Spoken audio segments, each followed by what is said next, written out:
Frontline Updates, where we delve deep into military strategies and updates from conflict zones. Today, we're discussing the progress of the ongoing special military operation as of today. I'm your host, Sharifa Mohammed, MGT.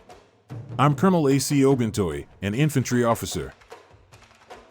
The October 18th operations demonstrate a transition from tactical consolidation to controlled offensive exploitation. The liberation of Pleshchivka and simultaneous advances in Donetsk, Kharkiv, and Zaporizhzhia signify expanding operational synchronization across fronts. The consistent targeting of Ukrainian EW systems, logistics nodes, and drone infrastructure continues to erode their defensive agility and command responsiveness. Strategically, these actions are reshaping the operational map, compressing Ukrainian maneuver corridors, and consolidating Russian positional advantage in the Donetsk-Zaporizhzhia arc. With winter approaching, Ukraine's degraded infrastructure and logistic strain may force strategic withdrawal or reallocation of reserves, ceding further initiative to Russian forces. Welcome to Frontline Updates, the podcast that brings you in-depth insights into military operations from those leading them on the ground. Today, we're joined by Colonel A.C. Oguntoye, an infantry officer monitoring critical missions on the progress of the special military operation as of today. Colonel Oguntoye, thank you for being with us. Thank you. It's good to be here. Colonel Oguntoye, let's begin with an overview. How would you characterize the operational environment as of October 18, 2025? This past week represented a consolidation of operational tempo.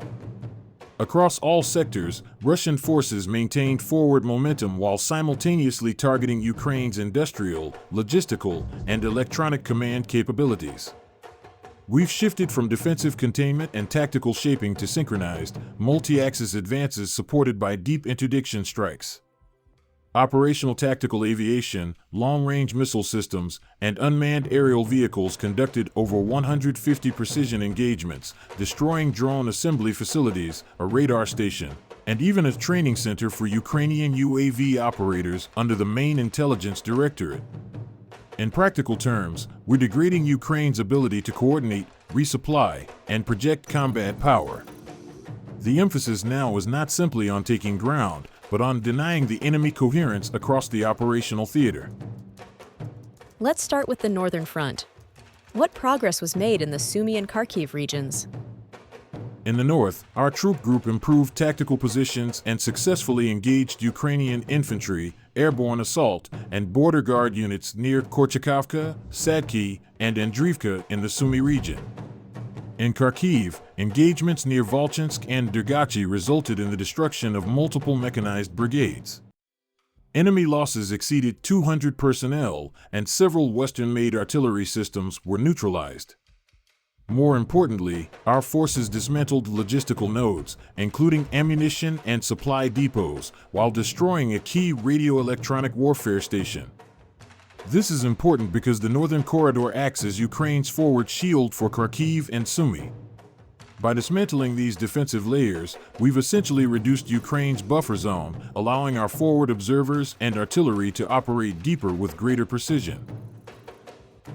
So would it be accurate to say the North is evolving into a shaping front for deeper operations later? Precisely.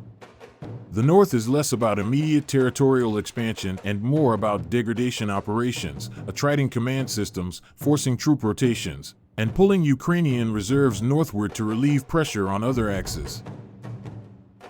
Let's move to the West, particularly Kupiansk and Liman, a region we've heard is becoming increasingly contested.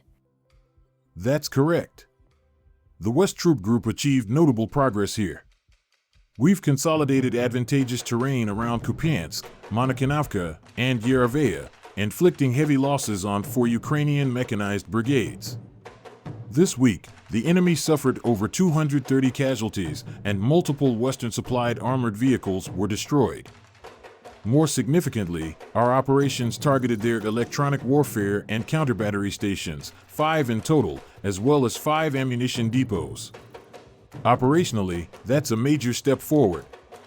Ukrainian defenses in this corridor depend on synchronization between their reconnaissance drones and counter-artillery units. By severing that electronic link, we're not only reducing their responsiveness but effectively blinding their artillery network. Does this also open up maneuver corridors for your mechanized forces? Yes. Reduced counter-battery threat allows for mobility freedom. It means mechanized formations can advance or redeploy without exposing themselves to immediate indirect fire. It's a textbook example of how modern warfare integrates electromagnetic suppression with ground maneuver. Let's turn to the southern front, where reports indicate a liberation of Pleshchivka. What can you tell us about that? Yes, Pleshchivka in the Donetsk People's Republic was liberated following coordinated assaults by the South Troop Group. Ukrainian formations, including mechanized, mountain assault, and special purpose brigades, were decisively defeated across Druzhkovka, Konstantinovka, and Berstok. The enemy lost nearly 200 soldiers, several armored vehicles, and 4 artillery pieces. But the key here isn't just the casualties, it's the logistics chokehold. Ukrainian depots and EW centers in that region were systematically destroyed, cutting off supply to units still holding the western approaches to Sloviansk. By controlling Pleshchivka, we now dominate several high-elevation positions that serve as observation and artillery fire control points, crucial for subsequent actions toward Konstantinovka. So this could signal the beginning of a larger pincer movement in the Donetsk sector? Correct. This liberation strengthens our left flank, enabling future enveloping maneuvers should the situation warrant deeper exploitation. Colonel, moving to the center, what's the situation around Artemovka and Krasnoarmeysk? The Center Troop Group continues to press advantage here. Our forces engaged multiple mechanized, airborne, and National Guard units near Teretskoye, Novoalexandrovka, and Petrovskoye. Over 580 Ukrainian personnel were neutralized in this zone alone. This front is critical because it represents the logistical spine of Ukraine's central operations in Donetsk. By securing tactical dominance here, we effectively control lateral movement and disrupt the flow of ammunition and reinforcements from western depots. The Central Front now operates as a convergence axis, linking the southern advance with the eastern encirclement efforts. It's a coordinated pattern designed to stretch Ukrainian command capabilities thin across multiple theaters. The east seems to be gaining momentum again. What developments are occurring near Uspinovka and Poltavka? The East Troop Group continues advancing deeper into Ukrainian defenses. In the past 24 hours, operations around Uspinovka, Poltavka, and Pokrovsk inflicted heavy losses, over 280 Ukrainian troops, plus armored assets including a tank and a multiple launch rocket system. Importantly, Ukrainian artillery in this sector relies heavily on Western-supplied fire control systems. By destroying a Western-made artillery piece and 2 EW installations, we've degraded their counter-battery architecture. This shift enables our ground units to advance under less pressure and maintain a more aggressive posture. So is this front moving toward deeper penetration or consolidation? At this stage, it's controlled deep penetration, advancing under deliberate protection of air and artillery cover, ensuring sustainability of each positional gain rather than rapid overextension. Finally, let's discuss the Dnipro front, which often plays a supporting but strategic role. What's unfolding there?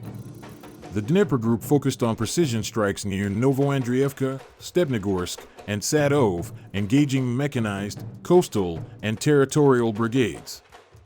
The enemy lost 75 personnel, multiple vehicles, and several EW systems. Crucially, strikes on supply depots and warehouses disrupted Ukrainian riverine and drone operations along the lower Dnipro. The intent is to ensure river crossing denial, keeping Ukrainian forces fragmented and limiting their ability to coordinate between Kherson and Zaporizhia. The destruction of 6 unmanned surface boats by the Black Sea Fleet reinforced maritime control, effectively sealing off Ukrainian offensive options in the south. Air defense continues to be a focal point of your operations. How effective were the systems this week? Exceptionally effective.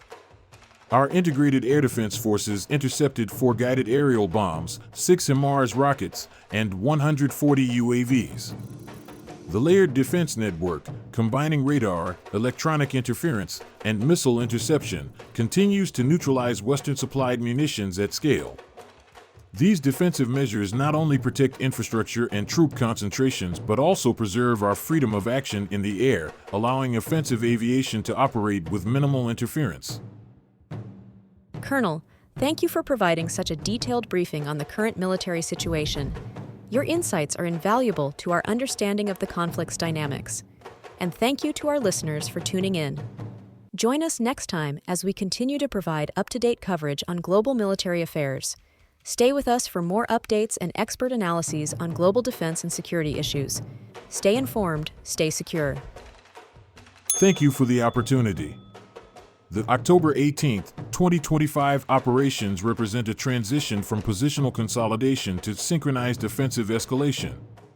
The liberation of Pleshchivka and gains across Donetsk, Kharkiv, and Zaporizhia reflect a maturing operational rhythm where electronic warfare dominance, logistics interdiction, and targeted industrial strikes converge to degrade Ukraine's resilience.